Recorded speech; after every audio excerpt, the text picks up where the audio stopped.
Hello gamers and welcome to another preview video for the upcoming Man of Steel DLC for Steel Division 2. Next up, according to the Versus devlogs, is an Axis division again, and it's 17th Divisioona. It's an Axis Finnish-Swedish division, and yeah, here you can see it, the mix of inexperienced Prikartilainen bolstered by Swedish Sextierten provides the core of the time-locked division's fighting power. It's indirect firepower as well, and yeah, quite some artillery. The defensive battle group invested in artillery, anti-air, and artillery. Infantry, anti-air, and artillery. So let's see how it looks. 10 infantry slots, but the last two are a bit more expensive than 1 point. Drag and tab rather lackluster with regard to activation points. Tank, really bad, only 2 slots. Support, very okay. Anti-tank, good as well. Anti-air, a ton. Artillery, really nice. Air, very decent. So let's see how it does. It's the 3rd Finnish division available in the game. Let's jump into the infantry tab first, because that's where I start building my decks.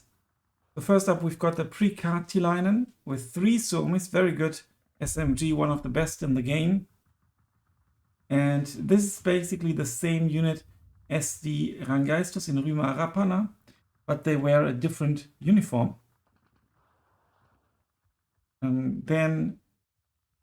And note that they come in the fort 75 kilometers per hour.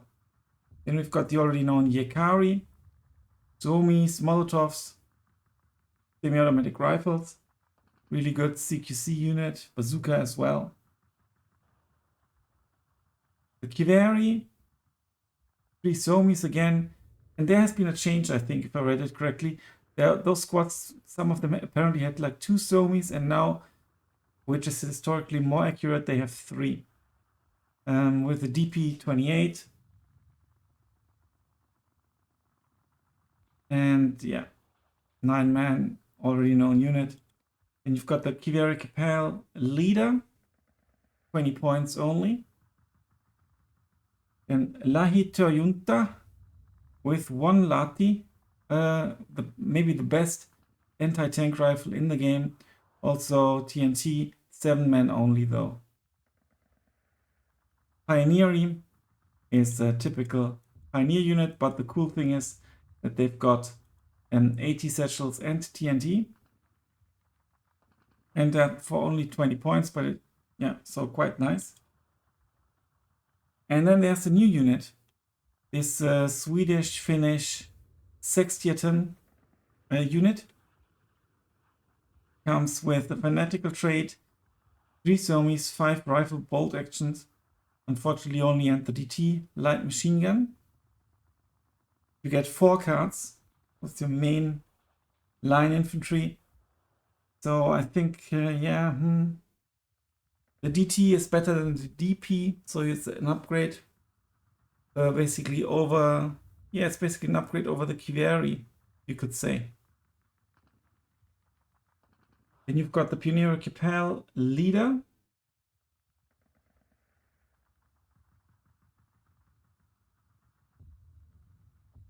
And then 2 more new units, also Swedish-Finnish. The Sextierten Iskyrima with 7 Suomis, 2 automatic rifles, which means they can shoot below 100 meter, and Geballte Ladung. So what a beast of a CQC unit is that. In addition, they've got Fanatical and Shock. This is a fantastic unit, and you're basically bound to take 2 cards. If you double vet them, availability drops by 2. You might not want to do it. Maybe do it in B phase, depending on your play style, obviously. Then you get the Sextierten Kapel leader, an AT satchel, 25 points, fanatical radio, also new. Rack and Tab, you get a bike and it doesn't even have radio. You get the Kevos with an AT satchel, 9-man, basically like an infantry squad kind of. And then you get the Taka Ampuya, one of the best sniper squads, double sniper. Really, really good. You get 2 of them, so you probably take both, maybe, and then 1 card of Kevos, maybe. In the tank tab, got 2 slots and 2 options, none of them new. You get a T26E, that's face locked to A phase. If I read it correctly in the devlog, they're like kind of like coming like they're support by Panzeri Divisioona basically. And then you get the Sturmi, which is also face locked, so you really don't get a lot. It's interesting that the Sturmi doesn't have the tank rider trait, but then again they are locks, so harder to sit there, I guess. And obviously they don't have Begleit units, so they don't operate with this tactic. In the support tab, there is the new unit, the Sota Polici. It's a policing unit for your disheartened troops, basically to give them discipline. And that's your disheartened troop, 15 points only, quite nice. Might be worthwhile in this deck. It's only 10 points, 4 Suomis. Then you get another new unit, the Prikartil Disheartened HMG. You get the Swedish-Finnish guys, also obviously new, Fanatical Trade, basically the same HMG, so you can choose if you want disheartened and better availability. Well, same availability, look at that. For just 5 points more. Yeah, depends if you want them to fall back or if you want them to stand their ground. 3 cards of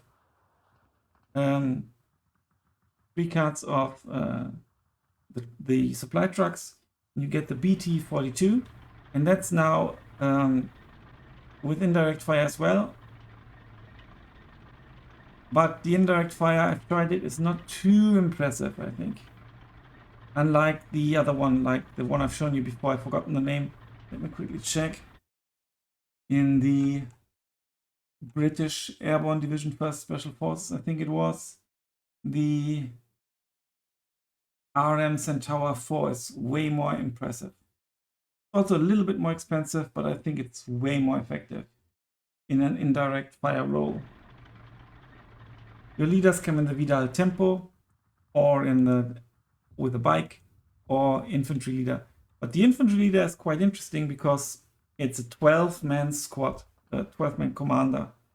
So it's actually quite beefy. Anti-tank tab. Some new stuff as well.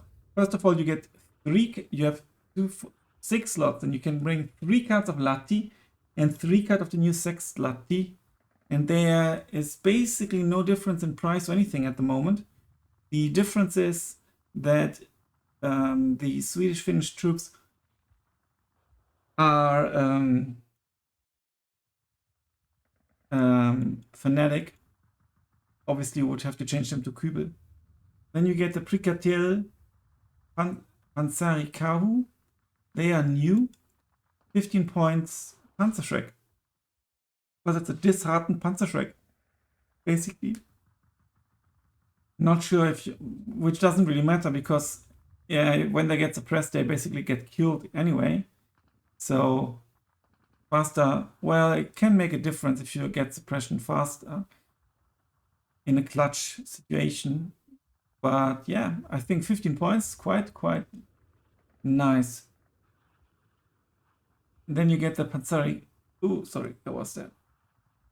Prikartil Panzeri Cow, and then you get the Panzeri Cow, which is your standard Panzer squad. Panzer Shrek squad. Basically, just with Suomi SMGs. Then you get a captured M42. And another new unit, Swedish Panzer Shrek Trupp, basically Swedish-Finnish with a fanatical trait.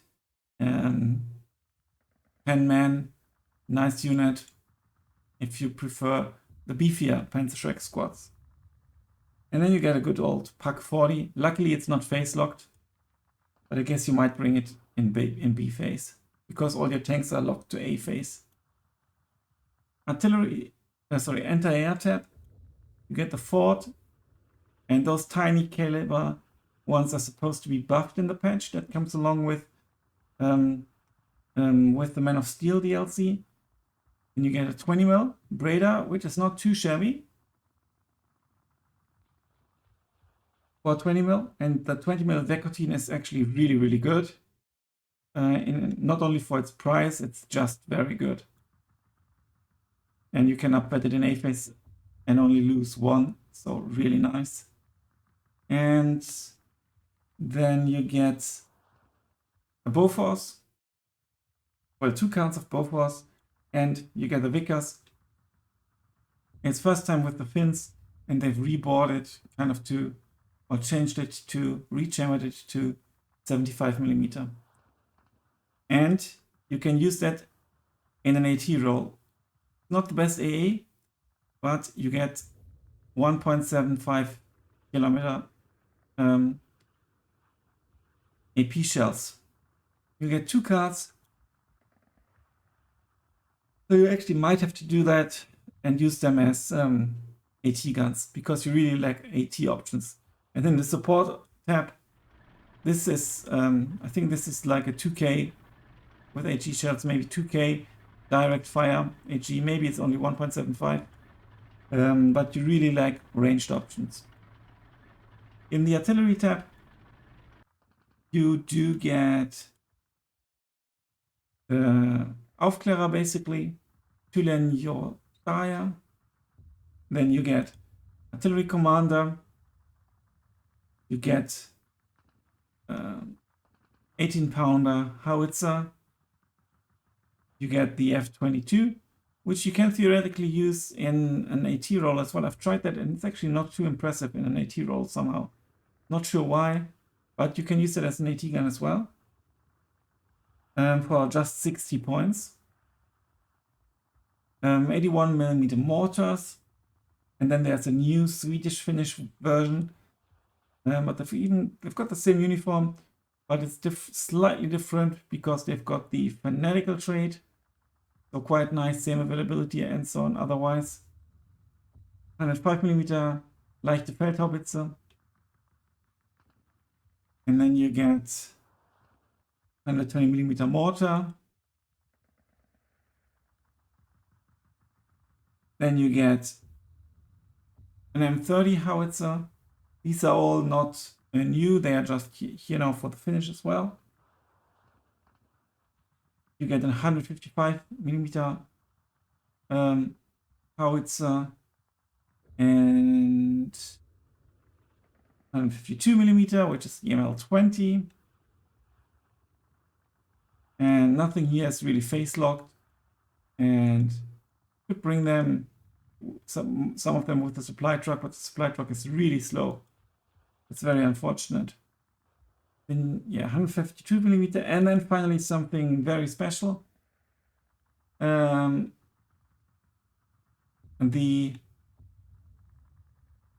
203 H-17 203mm howitzer. Looks very impressive and very World War I. And actually I discovered it has the same statistics as the Soviet B4 203mm gun, the one on trucks, on rails, on like tracks basically. But it looks totally different. Even you know, the barrel or the tube looks totally different. Yeah, I don't know why, but it looks very different. But it's got the same stats. In the air tab, where the finish usually shine a little bit, you get the Gauntlet Mark II. Not sure if anyone, but maybe Luna is going to play that. It's a 7.27mm bullet, 2 Browning. Yeah, but for Recon maybe. But you also get the BF-109 as a Recon option, and it's quite fast. So it might be the better option, and it even has medium agility. So not too shabby. But this one has excellent, so you might reconsider. Then you get the Blenheim Mark I, a very good, or for its price, very good. Bomber, you get 4 in A phase, unvetted. So that's really good. 2 cards of the BF109 G6, which is a decent, okay-ish paper plane. You get the Junkers 87 D5, so this is where you get some AT option cluster. Really, really important. Oh, and I forgot to say that the Blenheim Mark I actually has a different loadout, and it's 10 points cheaper than the known Blenheim Mark I. The known Blenheim Mark I has two 250 kilogram bombs instead of 4 100 kilogram bombs, and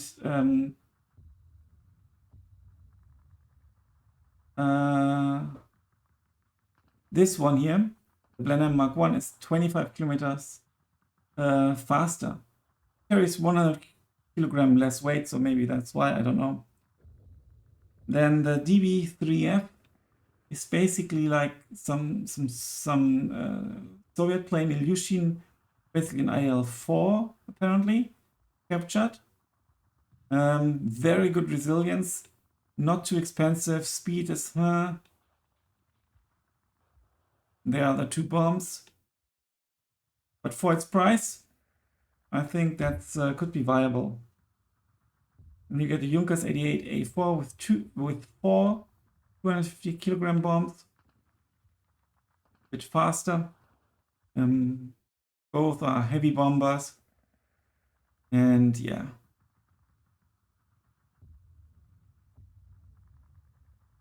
Availability, you can bring the DB3F in A phase as well. Oh, look at that, 1 in A phase or 4 in B phase. And the Junkers you can only bring in B phase or later. And then you get another AT option that you most likely should pick. Focke-Wulf F8, nice speed, and then the Panzerblitz rockets, really good AT plane. And considering your lack of AT options, you should take it. Oh, and I forgot to say that the Gauntlet Mark II is like the Gladiator Mark II, but has 2 Brownings less and is slower, which is a bit weird. My notes were not in order, in the correct order, so sorry for missing that initially.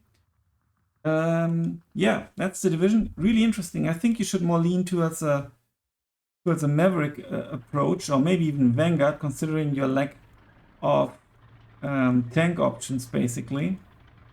And you have fantastic infantry, so for something like Thel, this might be good.